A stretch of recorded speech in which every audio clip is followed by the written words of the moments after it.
Literally Luffy Saturn और किज़रू को पापड़ बना दे रहा है। लगता है फाइनली अब लूफी को चाइनीज ड्रैगन भी आ सकता है और सैटर्न ने यहाँ तक पांचों गोरोसाई को एग हेड पर बुला लिया है। क्यों, देखते हैं इस वीडियो में। तो भाई हुआ क्या कि वेगापंक ब्रॉडकास्ट सेट करना चाह रहा होता है। वो वर्ल्ड सेंचुरी के मिस्ट्रीज को रिवील करने वाला है, लेकिन इस चैप्टर में नहीं, अगले चैप्टर में। क्या मतलब अगले वीक ब्रेक है? No, God! No, God, please! चलो कोई ना, ओडा सेंसेई ने कुछ सोच कर ही किया होगा। इसमें टाइम भी इसलिए लग रहा है क्योंकि वेगापंक चाहता है कि पूरी वर्ल्ड इस ब्रॉडकास्ट को सुने। लेकिन भाई एक मिनट, ऑडियो ब्रॉडकास्ट तो आसानी से हो जाता है, तो फिर इतना टाइम क्यों लग रहा है? इस एपिसोड में क्यों ये सच्चाई रिवील नहीं हो रही है? तो आगे स्टोरी होती है कि वेगापंक बताता है कि ऑडियो के साथ साथ वो विजुअल ब्रॉडकास्ट भी करना चाह रहा है, इसलिए सबको वीडियो सिग्नल भी सेट करना होगा।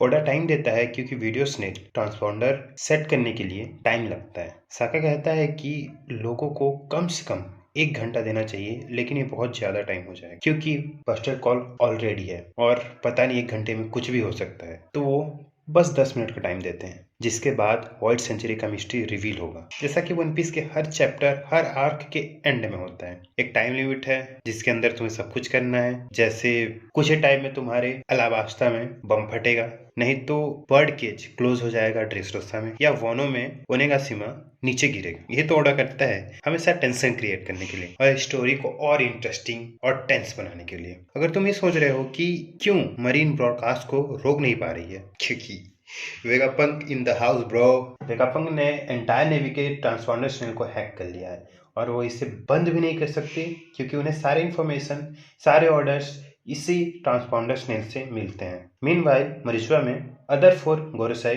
एल्डर कंफ्यूज्ड हैं कि ये क्या हो रहा है। तो वो सैटर्न से पूछते हैं। सैटर्न बताता है कि किज़रू ने मेरे सामने स्टैब किया है वेगापंक को। फॉर एल्डर वी लाइक खाओ माँ कसम।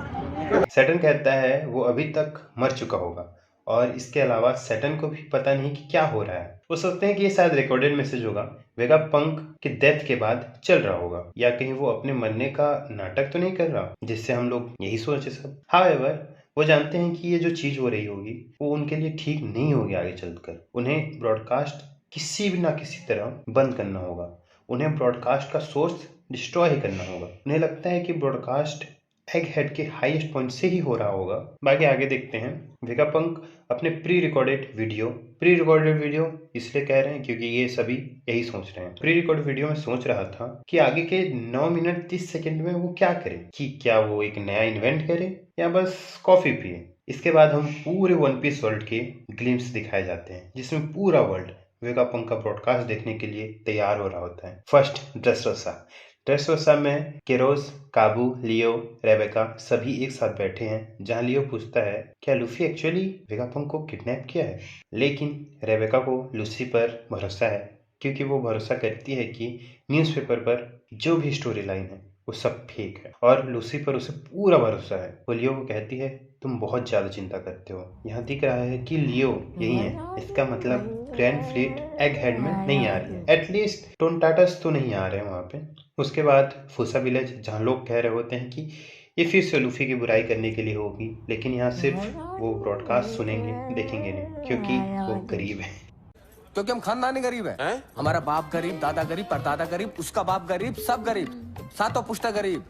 ऐसा नहीं कि पहले गरीब थे फिर अमीर हो गए फिर गरीब हो गए, नहीं, हम शुद्ध गरीब हैं। क्योंकि कोई भी पैसा चुकाना नहीं चाहता वीडियो स्ट्रीमिंग का। पार्टा 7 में 12 बजे हैं और वो अभी भी ब्रॉडकास्ट देखने को तैयार हैं। उसके बाद विवी, मॉर्गन, वापल सभी स्क्रीन पर देख रहे हैं, जिसमें मॉर्गन इंडिकेट करता है कि इस वीडियो में जो टाइम शो हो रहा है वो एग हेड के टाइमिंग से मैच नहीं करता। इसका मतलब है कि ये वीडियो प्री रिकॉर्डेड है। और यहीं पे हमें वन पीस में टाइम जोन भी एग्जिस्ट करता है ये पता चलता है पहली बार। इसमें पूरी दुनिया के west blue, north blue, south blue सबके रिएक्शन है भाई।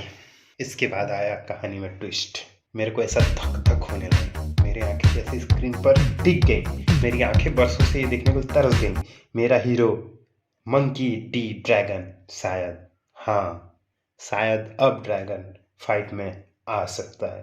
बैक टू लूफी सैटर्न और किज़रू से लड़ रहा है, लेकिन लूफी का कोई अटैक सैटर्न पर कोई डैमेज नहीं दे रहा है। इसके कई थ्योरीज हैं कि ऐसा क्यों हो रहा है। फर्स्ट, शायद ये वर्ल्ड सेंचुरी के टाइम उसके साथ इनमोर्टैलिटी सर्जरी हुई होगी गोरोसेई लोगों के साथ, शायद इसी से ये बुढ़े इतने दिन जिंदा रह गए।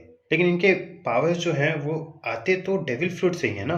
तो लूफी का हाकी इतना स्ट्रांग हाकी एटलीस्ट काम तो आना चाहिए। लेकिन सैटर्न थोड़ा सा भी इंजर्ड नहीं हो रहा था, जबकि काइडो वर्ल्ड स्ट्रॉन्गेस्ट क्रीचर था अकॉर्डिंग टू ओडा सेंसाई, जिसका one of the hardest skin था वन पीस वर्ल्ड में।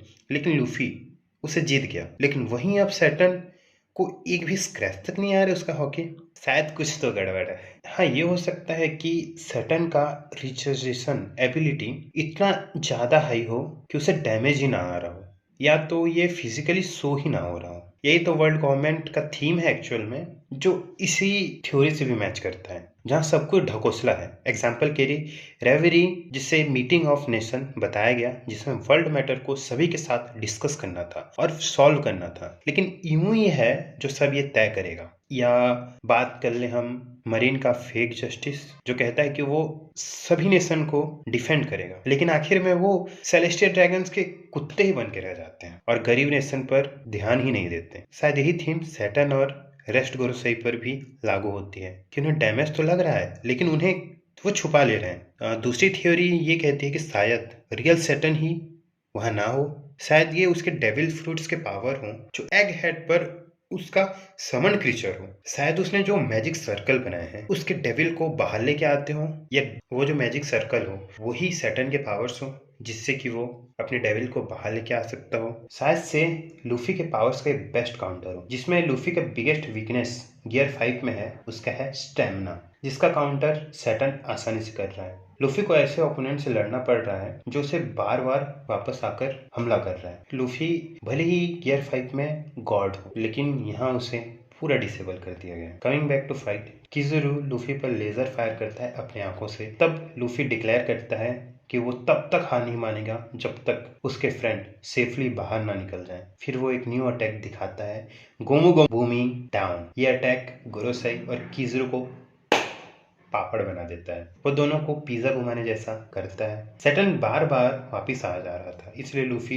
दोनों को पूरी ताकत से फेंक देता है। किजुरु एक मरीन शिप में टकराता है, जिससे लूफी का डिस्ट्रक्टिव पावर हम देख सकते हैं। बस किजुरु की टक्कर भर से पूरा शिप डिस्ट्रॉय हो जाता है, जो गियर 5 का डेविस्टेटिंग पावर दिखाता है। तब सैटर्न भी एक मूव बताता है जो बिल्कुल गोमू गोमू नो मी यूएफओ जैसा था, और लूफी के पास पहुंच के उस पर हमला करता है। लेकिन बाकी गोरोसेई पैनिक होने लगते हैं और अपने टेलीपैथिक लिंक से उनको समन करने का ऑर्डर देते हैं। सब गोरोसेई अलग अलग है, लेकिन ऐसा लगता है कि सब एक लिंक शेयर करते हैं, जिसमें वो सब बात ही नहीं बल्कि डेमोनिक सर्कल में टेलीपोर्ट भी कर सकते हैं। शायद ये पावर्स भी इमू के ही हो, जिससे वो सभी डेविल्स अपने साथ लिंक में रखता हो। चैप्टर के लास्ट में सैटर्न अपना सेक्रेट ट्रेजर से एक मूव निकालता है और अदर गोरोसेई को समन करता है। लेकिन पांचों गोरोसेई एग हेड पर पहुंच गए तो टेंशन नहीं लेने का भाई, क्योंकि उनका प्रायोरिटी होगा कि वो ब्रॉडकास्ट को रोकें, ना कि वो स्ट्रॉ हेड से लड़े। तो शायद तक स्ट्रॉ हेड्स वहां से भाग सकते हैं, और वो चाहते ही हैं कि वो बस ब्रॉडकास्ट को एंड करें। इसमें स्ट्रॉ हेड्स का मोटिव होगा कि वो बनी, कुमा और बाकी सब सैटेलाइट के साथ वहां से एस्केप कर दें। स्ट्रॉ हेड्स भी उनसे फाइट लेना नहीं चाहेंगे। शायद ब्रॉडकास्ट हो भी इसीलिए रहा हो कि उनको वहां से भागने का टाइम दिया जाए। शायद ये ऑल अलोंग वेगापंक का ही आइडिया हो, क्या पता भाई। अगर दोनों के बीच फाइट होती भी है, स्ट्रॉ हेड्स और गोरोसेई के बीच, तो ये फाइट तो नहीं होगी, बस भागम भागी होगा और कुछ नहीं। और हो भी सकता है कि इसके स्ट्रॉ हेड्स के एस्केप करने में एंशिएंट रोबोट मदद कर सकता है, गोरी और बोरोगी और कुमा, और शायद ड्रैगन भी।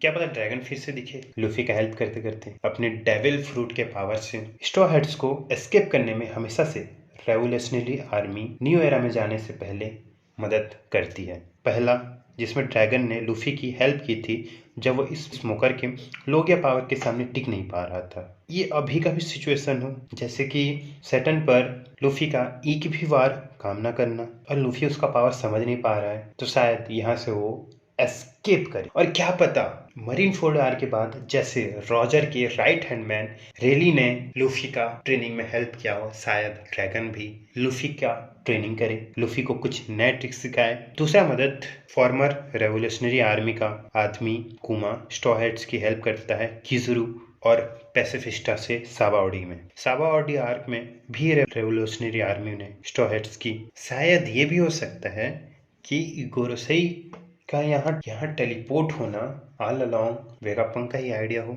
जिससे कि वो प्री रिकॉर्डेड मैसेज को ऑफ करे और लाइव आकर सबको गोरोसेई का इनह्यूमन फेस दिखा दे और वॉइड सेंचुरी की मिस्ट्री सॉल्व कर दे। शायद यही कारण है कि वो ऑडियो और वीडियो दोनों स्ट्रीमिंग करना चाह रहा है। तो भाई इतने दूर देख ही लिया है तो प्लीज़ एक सब्सक्राइब कर देना और एक लाइक कर देना। बहुत मेहनत लगती है वीडियोस बनाने में, तो बस एक लाइक कर देना।